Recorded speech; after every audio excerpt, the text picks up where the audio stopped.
Hoxe, 15 de xullo de 2010, 125 anos despois, rememoramos o pasamento da nosa poeta nacional, Rosalía de Castro.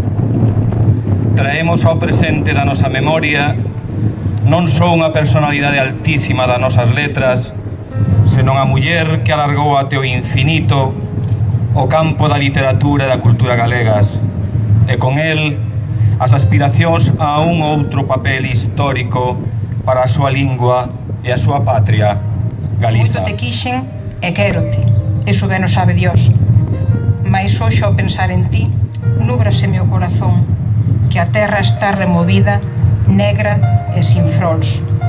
Padrón, padrón, Santa María, Lestrobe, adiós, adiós.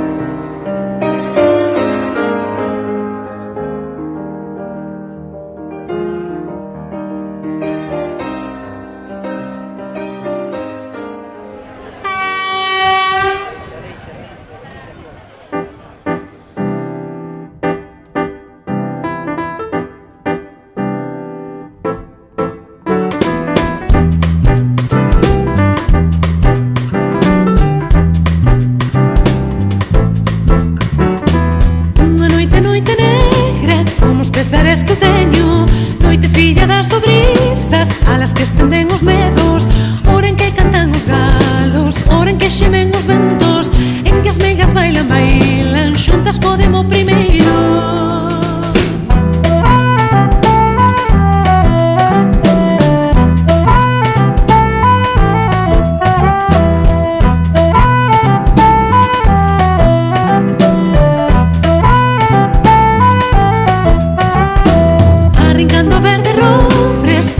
Tellas fendendo, todas de branco vestidas, tendido los blancos pelos, contra quen os canso vean, agorando triste enterro, cando relumbras te miran, antos toxales espesos, ollos de lobo fomento, e os ramaxes dos montes, antes si murmuran quedos, e as follas secas que espallan, os aires da noite inquietos, en remiños que se xuntan, con longo estrecemento, indo camiño da igrexa.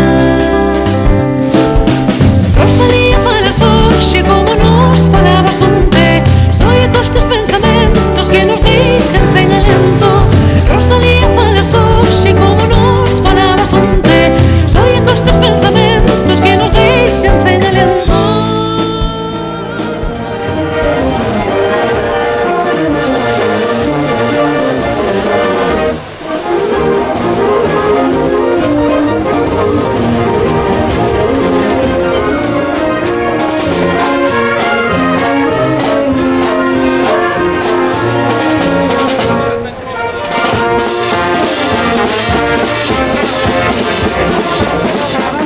De Música de Rianxo recibiu con orgullo festivo esta comitiva na estación de ferrocarril Compostelá, como hai 125 anos se fixo para recibir o corpo de Rosalía de Castro, e os membros da Asociación de Gaiteiros Galegos encabezaron os pasos desta Galiza humana, multitudinaria, plural e conscientemente viva, que quere permanecer experta e coa ollada atenta nos seus referentes nacionais. Nacín cando as plantas nacen, no mes das froles nacín, nunha alborada mainiña, nunha alborada de abril.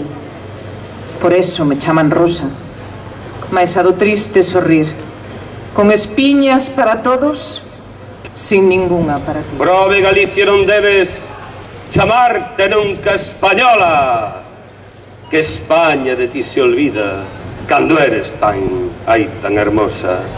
Cal si a infamia naceras, torpe de ti se avergonza, e erai que un fillo despresa, nai sin corazón se nota. Castellanos de Castilla, tratade ben os gallegos. Cando van, van como rosas. Cando ven, ven como negros. Aló van, malpocariños, todos de esperanzas cheios, e volven aí, sin ventura, con un caudal de desprezos. Van probes e tornan probes, van sans e tornan enfermos, que anqueles son como rosas, tratádelos como negros.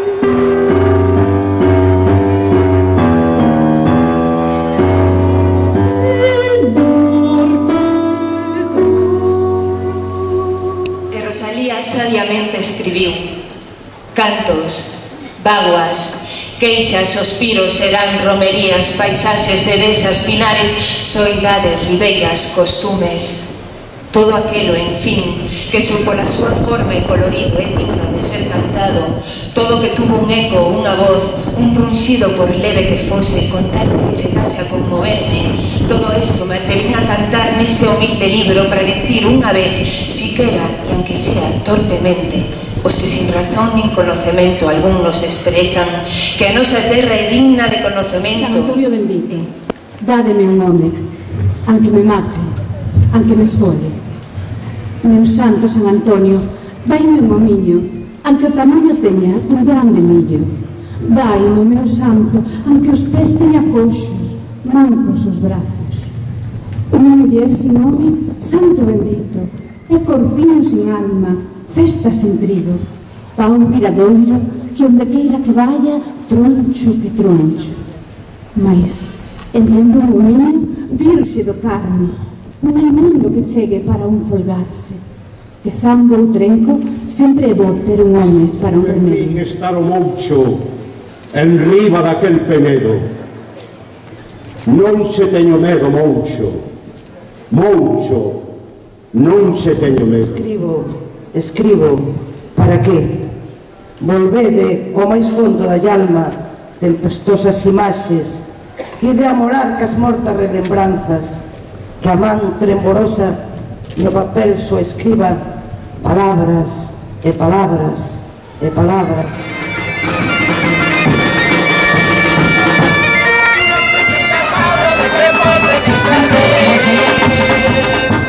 Agudo gaiteiro de pano se dan vestido, con un príncipe cumprido, cariñoso e falangueiro, entre os mozos o primeiro, e na cidade sin par, tiña costume en cantar aló pola mañanciña, con esta miña gaitiña, as nenas se iden enganar. E esa aurora, en todo estás, en ti es todo, para mí e en mí mesma moras, nin me abandonarás nunca, sombra que sempre me asombres. Ben sei destes tormentos que consomen e devoran, dos que fan xemer os ventos, dos que morden cando choran.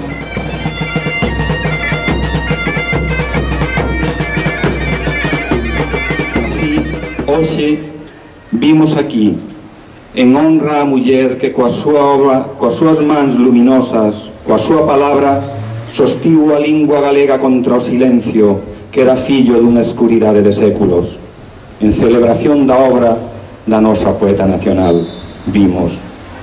Para que non poida ser cuberto o corpo vivo da súa obra por un novo sudario de silencio, vimos hoxe a Bonaval. Vimos hoxe aquí ao Panteón de Galegos Ilustres porque non podemos permitir que tutelen os nosos símbolos nacionais, institucións como a Igrexa que sempre viviu de costas o debir do noso povo, da nosa cultura, do noso idioma.